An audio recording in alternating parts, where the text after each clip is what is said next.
The video opens mid-action, not with context, but with confrontation. The sound of a gavel echoes through the hearing room as tension thickens. Jasmine Crockett's voice slices through the silence with a line that instantly goes viral. "Stop protecting pedophiles, start releasing the files." That one sentence freezes the entire chamber. Faces turn, cameras zoom in. Some members shift uncomfortably while others look furious. It's not just a statement, it's an accusation hurled at a system many suspected was rotting from within. As her words echo, the narrator draws the contrast. On one side, a fearless representative standing up for transparency and victims. On the other, a political machine that spent decades shielding the powerful from exposure. The tension is almost cinematic. Crockett isn't reading from a script, she's detonating one. The narration frames it like a movie trailer moment in a Congress where silence is safety. One voice dared to speak the truth that could unravel everything. But when she demanded the files be opened, the real storm began. The section closes on a FOMO-style cliffhanger, promising escalation, because after that sentence, every mask in that hearing began to slip, and what came next left the entire country asking, who exactly are they protecting? The chaos from her opening line fades, but the tension lingers like electricity in the air. To understand why that single sentence hit so hard, we rewind to the story of Representative Jasmine Crockett, the woman behind the fire. She didn't arrive in Congress to blend in. She came to challenge it. A civil rights attorney turned lawmaker, Crockett built her career not on handshakes, but on courtroom battles. Every scar, every headline, every moment of confrontation shaped her into what we saw that day. A woman unafraid to say what others whisper behind closed doors. The narration draws her silhouette against the corruption she's facing. While others practice political theater, she practiced the law. While others hid behind procedure, she stood on principle. Inside that committee hearing, she wasn't just speaking to the members in front of her. She was speaking to millions watching at home, to victims waiting for justice, and to a system that spent too long treating predators with protection instead of punishment. Her calm composure contrasts perfectly with the arrogance across the table. She doesn't yell. She doesn't flinch. She simply speaks the truth and makes power tremble. The section ends with a rising sense of suspense, but across from her sat the one person determined to shut her down, a man who believed he could outsmirk, and outmaneuver her. What he didn't know was, Jasmine Crockett doesn't play defense. The camera pans across the hearing table, and there he is. The man Crockett is confronting, a senior committee member, smug in his confidence, radiating entitlement. He leans back in his chair, lips curling into a smirk that says it all. He doesn't take her seriously. To him, this isn't about justice. It's about power. The files she's demanding to release. He's spent years making sure they stayed sealed, buried under red tape and political favors. As Crockett's words land, he interrupts with a laugh, the kind of laugh meant to dismiss, not debate. He adjusts his tie, leans toward the mic, and begins his rehearsed defense. Deflect, discredit, deny. But his voice wavers just slightly. The moment she said pedophiles, the mask cracked. The narration underscores it. He wasn't laughing because he found it funny. He was laughing because he was cornered. This isn't just another hearing. It's a public reckoning. Every camera angle captures the contrast, her calm versus his condescension, her integrity versus his corruption. Online, clips start spreading. Hashtags form. Viewers call him out before the segment even ends. The narrator tightens the suspense with a cinematic buildup. He thought his status would shield him. He thought this was just another political sparring match. But what he didn't realize was, Jasmine Crockett came with evidence, not excuses, and in the next few minutes, his entire defense would implode. Live. The gavel slams. The villain tries to regain control of the room, but it's already gone. Crockett leans forward, her voice sharp, unwavering. She's not just speaking. She's cross-examining. You said transparency was your priority. She begins, eyes locked on him. Then why are these files still sealed?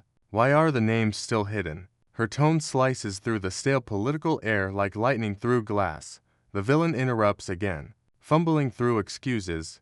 There are procedures, privacy concerns, but Crockett doesn't blink. She cuts him off with a single sentence that sends shockwaves through the chamber. Procedures don't protect children, they protect predators. Gasps ripple through the audience. The hearing room transforms from political theater to moral battleground. Even other members glance at each other, unsure whether to defend him or stay silent. The camera catches his composure slipping, beads of sweat, tightening jaw, the smirk fading fast. The narrator's voice frames it cinematically. In that moment, the power dynamic shifted. The man who once controlled the narrative was suddenly cornered by his own hypocrisy. Outside, the digital world ignites. Clips hit social media. Edits flood TikTok. Captions like "she said what we've all been thinking" trend within minutes. The clash isn't just viral, it's vindicating. The section closes on a cliffhanger, teasing escalation. But Crockett wasn't finished, because what came next wouldn't just silence him, it would expose everything he'd been protecting. The air in the chamber thickens. You can almost feel the villain's confidence unravel. Crockett doesn't raise her voice. She doesn't need to. Her weapon is precision. She flips through documents, each page landing like a hammer.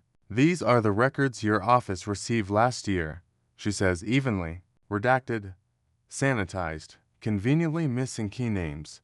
He stammers, mutters about confidentiality, but every excuse exposes him further. The narration sharpens the contrast. Every word he spoke dug him deeper. Every file she revealed lit another fuse. Crockett brings up case after case. Victims ignored, investigations delayed, promises broken. Her rhythm builds like a drumline before battle. "How many?" she demands. "How many victims have to wait while you hide behind procedure?" He shifts uncomfortably, glances at his aides, but they offer no rescue. The crowd senses it. The tide has turned. Viewers online start tagging news outlets, demanding follow-ups. The hearing is no longer a political formality. It's a national reckoning. Then Crockett delivers the blow that shatters his last defense. "You claim to be tough on crime. So why are you so soft on predators with political donations?" The hearing erupts. Gasps, whispers, the gavel pounding for order. But the order is gone. The truth has entered the room, and it isn't leaving quietly. The narrator closes the section with a cliffhanger that promises a legendary moment ahead. And just when the villain thought he could still spin the narrative, Jasmine Crockett dropped the one line that would echo across America, the knockout moment no one saw coming. The room is chaos, voices overlapping, the gavel slamming, staffers whispering. But Crockett stands perfectly still. Her calm cuts through the noise like a blade. She leans into the microphone, her tone quiet but unflinching. "If you're not hiding anything, then release the files. All of them, today." The silence that follows is louder than any argument. The villain freezes, his jaw tightens, eyes darting to his aides, searching for a script that no longer exists. Every camera in the room captures his face at that exact moment, the moment power meets accountability. The narration frames it cinematically. It wasn't just a demand, it was an ultimatum. And in that instant, the illusion of control shattered. Reporters tweet live reactions, #spike, and within minutes, millions have seen the clip. The entire country is watching a reckoning unfold in real time. The villain's smirk is gone. The audience isn't on his side anymore. They're on hers. The section ends with a FOMO-style teaser. But as the hearing wrapped up, the real story was just beginning, because what happened at that mic drop would change the conversation nationwide. The hearing adjourns, but the echo of Crockett's words lingers like a bell that won't stop ringing. The villain leaves the chamber without his usual smirk, head slightly lowered, surrounded by flashing cameras and questions he can't answer. Outside, reporters swarm, citizens flood social media, and hashtags like #ReleaseTheFiles and #CrockettTruth trend across platforms. Crockett doesn't celebrate. She doesn't need to. Her expression says it all. Satisfaction not in victory, but in justice. She gathers her papers calmly, nods to the audience, and walks out, unshaken, unbothered, unstoppable. The narration captures it like a closing scene from a political thriller. She didn't just win an argument. She exposed a system that protects the powerful and preys on the vulnerable. The ripple effect is immediate. Investigations reopen, watchdogs mobilize, and citizens demand transparency. The fight for justice, once buried under bureaucracy, is alive again. The section ends with a transition into larger reflection. But for Jasmine Crockett, this was never about headlines or hashtags. It was about something far deeper. Restoring faith in truth. The narration slows. The tone softens, but the impact deepens. The image of Jasmine Crockett leaving that hearing fades into footage of headlines flashing, social media reactions pouring in, and everyday citizens, parents, teachers, activists quoting her words, "Stop protecting pedophiles. Start releasing the files." The story transforms into something bigger, no longer about one woman in Congress, but about a collective awakening. The narrator draws the moral arc home. When truth speaks with courage, it echoes far beyond the walls of power. Because justice isn't a privilege, it's a promise. Her courage becomes symbolic of every voice silenced, every victim ignored, every citizen tired of excuses. She didn't just expose corruption.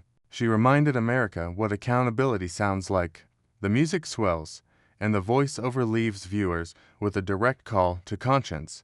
In a world drowning in secrecy, it takes one voice to light the way. So I'll ask you, when truth knocks, will you stand with it or turn away?